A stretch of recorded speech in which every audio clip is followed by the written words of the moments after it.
Where do I go? Where will I be? It's who I am. What will they see? Maybe I pray. Yeah. At the end of my days. Yeah. What will they say? What will they say? What's up, y'all? Welcome back. Episode 20. I think I'm going to title this one maybe Cushions and Comfort. Something about cushions. We'll figure it out. You'll obviously see it on the title wherever it's going to be. But I'm pulling this one from a book called Discipline is Destiny by Ryan Holiday. It looks a lot at Stoicism, Marcus Aurelius, and seems to be ancient wisdom that really transcends time. Things that were written thousands and thousands of years ago, but they apply stronger today than maybe even they did back then. And so if I couldn't, I would recommend that book. Just awesome read. And so some of that's pulled from this. Some of the from episode from today's gonna be pulled from that. But Discipline is Destiny, the Power of Self-Control. So pick that up. But what I wanted to talk about today is a man that we all know and we all heard of is Lou Gehrig. Lou Gehrig, I think the first thing that comes to mind is obviously ALS, the disease at which he died from. It was actually named after him in his death. But there's so much that I don't know about Lou Gehrig that I'm starting to kind of uncover now that it's just a shame because we all have heard him, but it seems that his death is more known than actually his life was. How much do we actually know about his life and his destiny and the legacy he left? And I think some of that's because you think of the 1920s and the 30s and the New York Yankees, and there's one name that usually comes to mind first. It's Babe Ruth. Gehrig and Babe were really complete opposites when you start to study them. Gehrig had an amazing discipline, almost self-mastering of the mind. Babe, on the other hand, out of shape, not really much discipline, amazing God-given talent, but he never really worked at it. Gehrig had grit, and he was always working to be better and reach his potential. And I often think about how good Babe Ruth could have been had he actually worked and hit his potential. We all have a potential. How close can we get to hitting it? And I think Babe, unfortunately, was really pretty far away from hitting his actual potential. But anyways, this is about Lou Gehrig. I'm already giving Babe Ruth way more credit than Lou Gehrig, and this is about Lou Gehrig. But see, Gehrig, they were different. Babe loved to party, he loved to drink, he loved to smoke.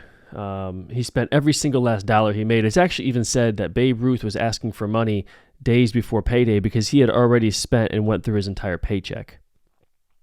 Lack of discipline. They both, Lou Gehrig and Babe Ruth, had the same number of hitting titles.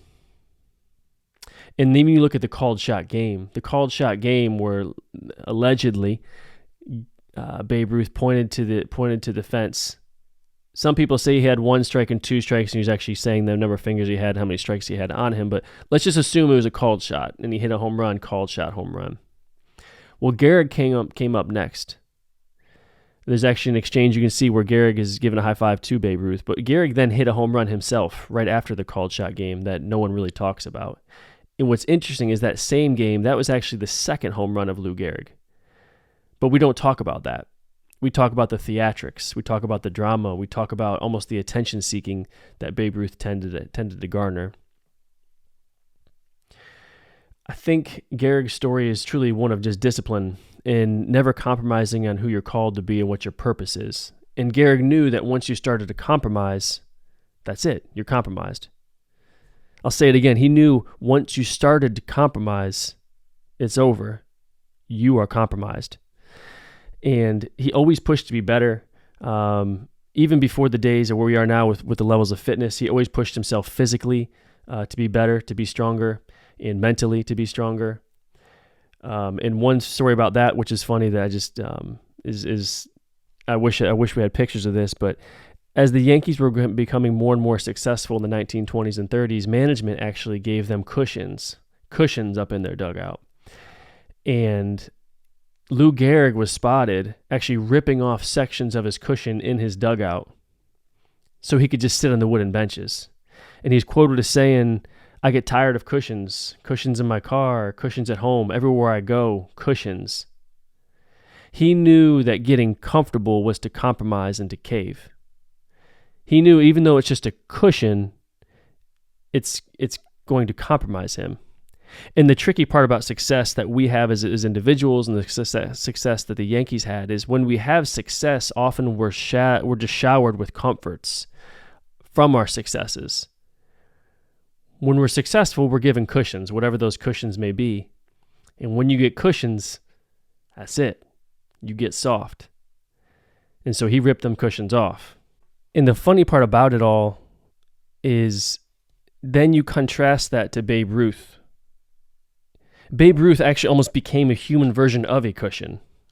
This man shot up to 240 pounds. He would eat just pancake after pancake, Coca-Cola after Coca-Cola. I can't remember the record. I'll throw it up here, but I can't remember how many Coca-Colas that man drank in one sitting. I'll throw it up here. But he was way out of shape. He actually became a human cushion. And again, it's just the simplicity.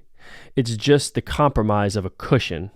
We may say, it's just one more drink, or I'll just look at this, or I'll just go there. It's just one day.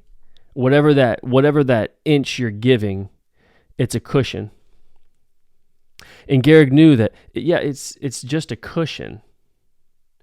But it's also easier to be disciplined when you're sitting on a wooden bench and you don't have anything to your name. You haven't hit success yet. It's easier to be disciplined when you don't have it. But when you're told how great you are and what a great job you did, it's a hell of a lot harder to be self-disciplined and still maintain that hunger. So it's more than just a cushion. It's always more than just a cushion. So getting back to Gehrig again, the man did his absolute best with the short life he gave, or the short life he had. And as we've said before, we obviously all know the only thing we really share in common on this earth is that we will die one day. We don't know when that's going to be, but our lives will be taken from us at some point. And so we must not waste our potential and our purpose and sink deeper into the cushions and comforts of life. We need to be more like Lou and not like Babe. No shame against Babe. He was a great baseball player. And as ALS slowly became to take over the physical body of Lou Gehrig, what's interesting is he had played for 2,130 consecutive games. It's the record that Cal Ripken beat 80 years later or so. But he played for 2,130 straight games, and he was actually the one who voluntarily removed himself and took himself away from that streak he had. He knew he wasn't helping his team anymore. He knew there were better guys behind him. He also knew that his purpose wasn't tied up in what his occupation was. He didn't stick around too long, but he gave it all he had and left it all out there. And when he died, just in his late 30s, one of my favorite parts about this story too is his funeral lasted just 8 minutes.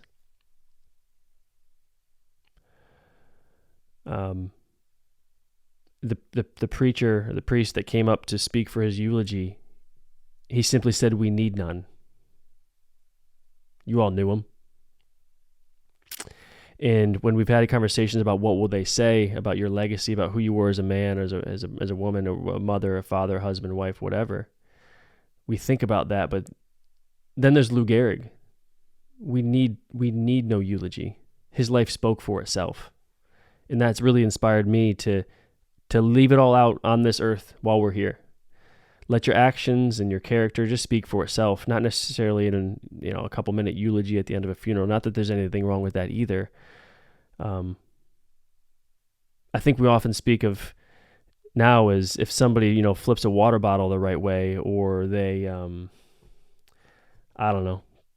they throw an empty can into a trash can from 10 feet away. They say they're built different. Built different is something you hear all the time. And Lou Gehrig was truly built different, but he also built himself up throughout his entire life. It was a constant process of getting better, of being disciplined. He was self-disciplined, and he just treated his precious time on this earth putting in the work. And as I close up, I think my takeaway for myself is Be harder on yourself than any outside force could ever be. I think we need to find pleasure in the pain, pleasure in the discipline that it takes. Pleasure from the discipline that it takes as we push ourselves. Don't find pleasure in the desserts and the cushions from our previous successes. It's easy to be comfortable in cushions, but we need to be comfortable on concrete instead. Let our bodies be a training ground for getting as close to hitting our potential as we can get. So throw away the cushions, give your comforts to the enemy, let them get soft.